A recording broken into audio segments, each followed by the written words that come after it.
spies manage to steal secret plans to the Empire's ultimate weapon, the Death Star. An armored space station with enough power to destroy an entire planet. Pursued by the Empire's sinister agents, Princess Leia races home aboard her starship, custodian of the stolen plans that can save the people and restore freedom to the galaxy. The awesome yellow planet of Tatooine emerges from a total eclipse, her two moons glowing against the darkness. A tiny silver spacecraft, a rebel blockade runner, firing lasers from the back of the ship, races through space. It is pursued by a giant Imperial Star Destroyer. Hundreds of deadly laser bolts streaks from the Imperial Destroyer, causing the main solar fin of the rebel craft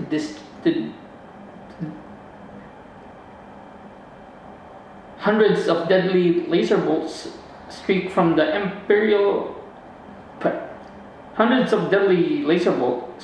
Imperial Star Destroyer, causing the main solar fin of the rebel craft to disintegrate. In the blockade runner passageway, an explosion rocks the ship as two robots, R2-D2 and C-3PO, struggle to make their way.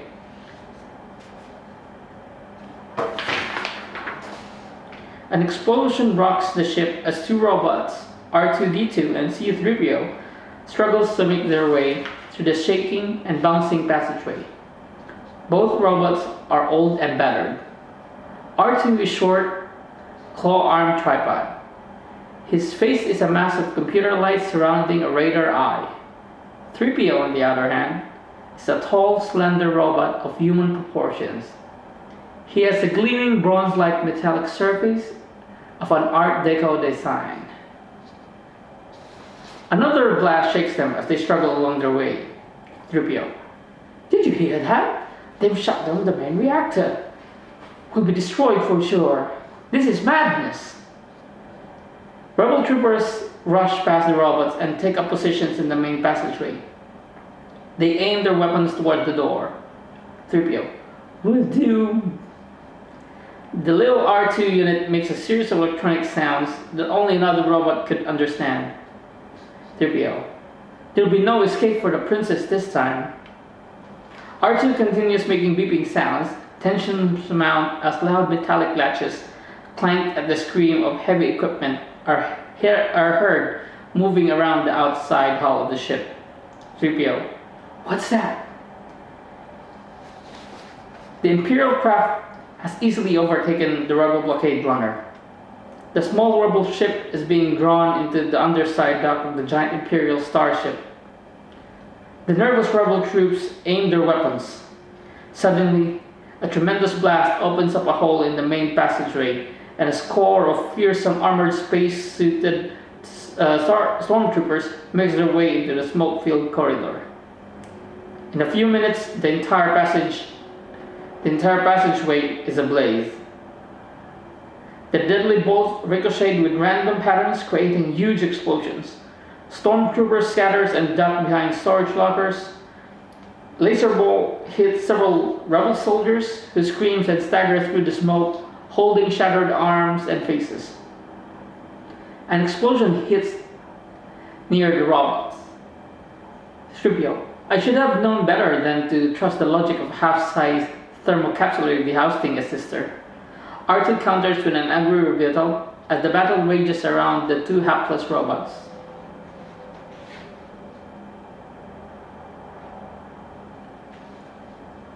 Tatooine, deserted wasteland, daytime. A death-white wasteland stretches from the horizon to horizon. The tremendous heat of two huge twin suns settle on a lone figure, Luke Skywalker, a farm boy with heroic aspirations who looks much younger than his 18 years. His shaggy hair and baggy tunic gave him the air of simple but lovable lad, with a prize-winning smile. A light wind whips up as he adjusts several valves on the large battered moisture vaporer, which sticks out of the desert floor, much like an open oil pipe with valves. He is aided by a beat-up tread robot with 6 clawless arms. The little robot appears to be barely functioning and moves with jerky motions. A bright sparkle in the morning sky catches Luke's eye, and he instinctively grabs a pair of electronic binoculars from his utility belt. He stands transfixed for a few moments, studying the heavens, then dashes towards his dented, crudely repaired land speeder. He motions for the tiny robot to follow him. Luke, hurry up! Come with me! What are you waiting for? Get in gear! The robot scoots around in a tight circle, stops short, and smoke begins to pour out of every joint. Luke throws his arms up in disgust. Exasperated, the young farm boy jumps into his land speeder, leaving the smoldering robot to hum madly. Interior, Rebel Blockade Runner, main hallway. The awesome 7-foot-tall Dark Lord of the Sith makes his way into the blinding light of the main passageway. This is Darth Vader, right hand of the Emperor. His face is so obscured by his flowing black robes and grotesque breath mask, which stands out next to the fascist white armored suits of the Imperial stormtroopers. Everyone instinctively backs away from the imposing warrior, and a deathly quiet sweeps through the rebel troops. Several of the rebel troops break and run in a frenzied panic. A woman hands put a card into an opening in R2's dome. R2 makes a bleeping noise sound. 3PO stands in the hallway, somewhat bewildered. R2 is nowhere in sight. The pitiful scream of doomed rebel soldiers can be heard in the distance. 3PO. R2! R2-D2! Where are you? A familiar clank sound attacks 3PO's attention, and he spots little R2 at the end of the hallway in a smoke-filled alcove. A beautiful young girl, about 16 years old, stands in front of R2. Surreal and out of place, dreamlike and half hidden in the smoke. She finishes adjusting something on R2's computer face, then watches as the little robot joins his companion. 3PO. At last! Where have you been? Stormtroopers can be heard battling in the distance. 3PO. They're heading in this direction. What are we going to do? We'll be sent to the spice mine of Kessel or smash into who knows what. R2 scoots past his bronze friend and races down the sub-hallway. 3PO chases after him. 3PO. Wait a minute, where are you going? R2 responds with electronic beeps. Interior, Rebel Blockade Runner, corridor. The evil Darth Vader stands amid the broken and twisted bodies of his foes. He grabs a wounded rebel officer by the neck as an Imperial officer rushes up to the Dark Lord. Imperial officer. The Death Star plans are not in the main computer. Vader squeezes the neck of the rebel officer, who struggles in vain. Vader. Or are those transmissions you intercepted? Vader lifts the rebel off his feet by his throat. Vader. What have you done with those plans? Rebel officer. We intercepted no transmission. The consular ship. We intercepted no transmission. This is a consular ship. We're on a diplomatic mission. Vader. If this is a consular ship, where is the ambassador? The rebel refuses to speak, but eventually cries out as the Dark Lord begins to squeeze the officer's throat, creating a gruesome snapping and choking until the soldier goes limp. Vader tosses the dead soldier against the wall and turns into his troop. Vader. Commander, tear this ship apart until you've found those plans and bring me the ambassador. I want her alive. The stormtroopers scurry into the hallways. Interior, Rebel Blockade Runner, sub-hallway. The lovely young girl huddles in a small alcove as the stormtroopers search through the ship. She is Princess Leia, a member of the Alderaan Senate. The fear in her eyes slowly gives way to anger as the muted crushing sounds of the approaching stormtroopers grew louder. One of the stormtroopers spots her. Stormtrooper, there she is, set for stun. Leia steps from her hiding place and blasts a trooper with her laser pistol. She starts to run but is filled by a paralyzing ray. The stormtrooper inspects her inert body. Trooper, she'll be alright.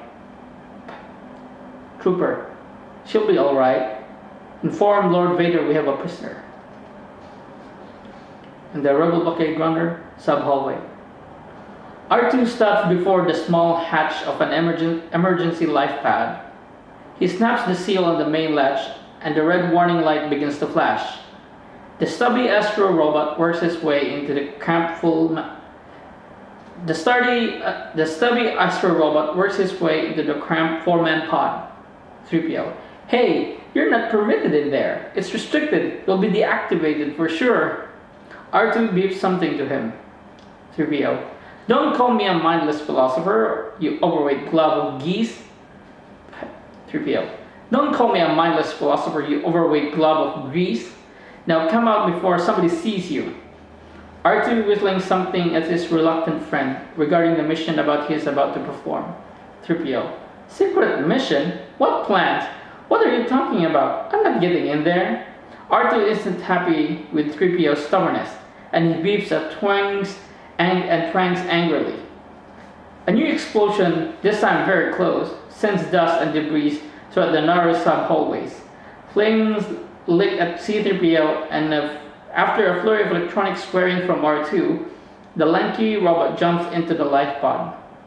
3PO, I'm going to regret this. Interior, Imperial Star Destroyer. On the main view screen, the life pod carrying the two terrified robots speed away from the stricken rebel.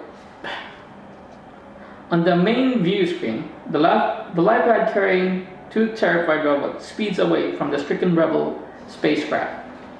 Chief Pilot, there goes another one. Captain, hold your fire. There are no life forms. It must have been short-circuited. Interior, life pan. R2 and 3PO look out their seething Imperial starship.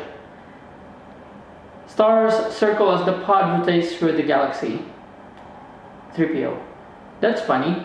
The damage doesn't look as bad from out there. R2 beeps in an assuring response. 3PO. Are you sure this thing is safe? Exterior. Tatooine, Anchorhead Settlement, Power Station. Daytime. Heat waves radiate from the dozen or so bleached white buildings.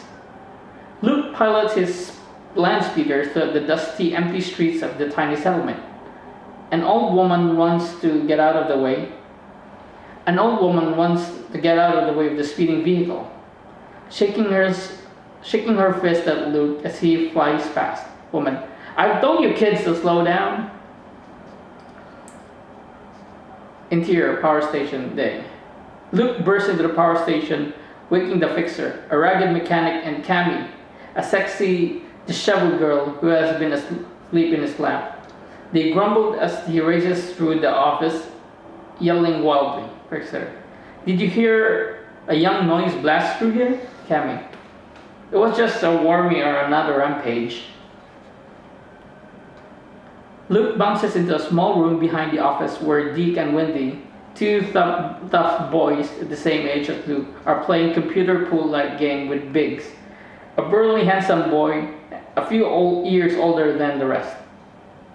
His flashy city attire is a sharp contrast to the loose-fitting tunics of the farm boys. A robot repairs some equipment in the background. Luke, ship it up, you guys. Biggs. Luke, shake it up, you guys. Biggs. Luke's surprise at the appearance of Biggs gives way to great joy and emotion. They give each other a great bear hug. Luke, I didn't know you were back in town. When did you get in? Biggs, just now. I wanted to surprise you, hotshot. I thought you'd be here. Certainly didn't expect you to be out working. Luke, the academy didn't change you much, but you're back so soon. Hey, what happened? Didn't you get your commission? Biggs has an air of cool that seems slightly phony. Biggs, of course I got it. I signed aboard the Rand Ecliptic last week. First mate Biggs Darklighter at your service. He salutes. I just came to say goodbye to you all unfortunate landlocked simpletons. Everyone laughs. The dazzling spectacle of his dashing friend is almost too much for Luke. But suddenly, he snaps out of it. Luke, oh, I almost forgot. There's a battle going on right here in our system. Come and look. Deke, not again. Forget it. Exterior Tatooine, Anchorhead, power station, daytime. The group stumbles out in the stifling desert sun. Cammy and the Fixer complain and are forced to shade their eyes. Cammy and the Fixer complain and are forced to shade their eyes. Luke has his binoculars out scanning the heavens. Luke, there they are!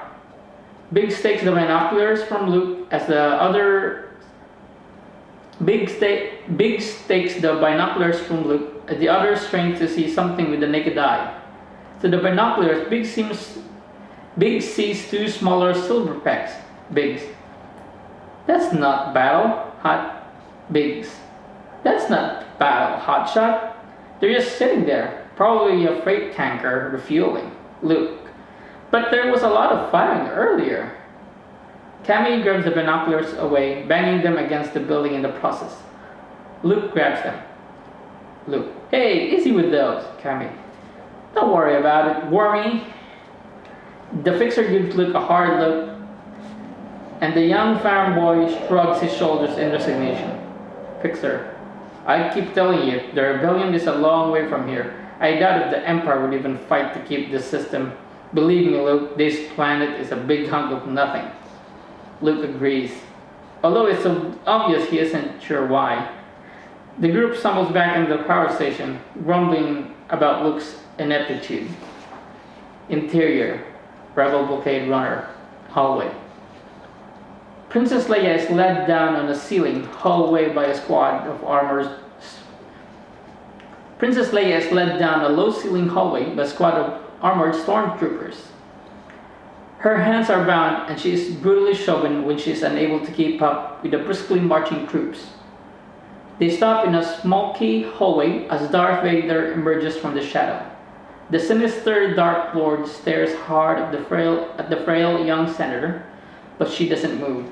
Leia, Lord Vader, I should have known. Only you could be so bold. The Imperial Senate will not sit for this. When they hear you've attacked a diplomatic Vader, don't play games with me, Your Highness. You weren't on a mercy mission this time. You passed directly through a restricted system. Several transmissions were beamed to this ship by rebel spies. I want to know what happened to the plans they sent you, Leia. I don't know what you're talking about. I'm a member of the Imperial Senate on a diplomatic mission to Alderaan.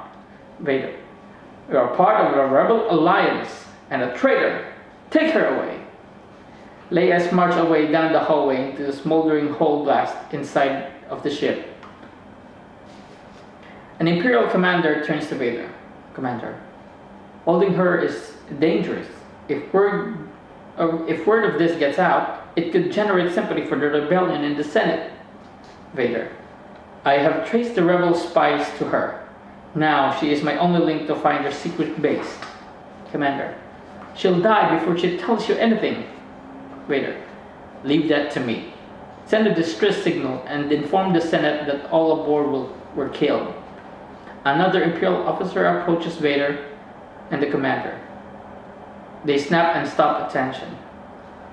They stop and snap to attention. Second officer, Lord Vader, the battle station plans are not on board the ship, and no transmissions were made. An escape pod was jettisoned during the fighting, but no life form were aboard. Vader turns to the commander. Vader, she must have hidden these plans in the escape pod. Send a detachment down to retrieve them. See it personally, Commander. There will be no one to sass. Vader, she must have hidden the plans in the escape pods. Send a detachment down to retrieve them. See to it personally, Commander. There will be no one to stop us this time. Commander. Yes, sir.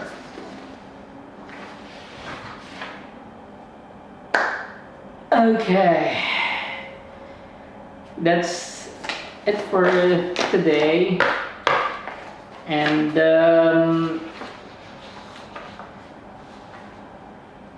yeah, that's it for today. So next time, I think continue.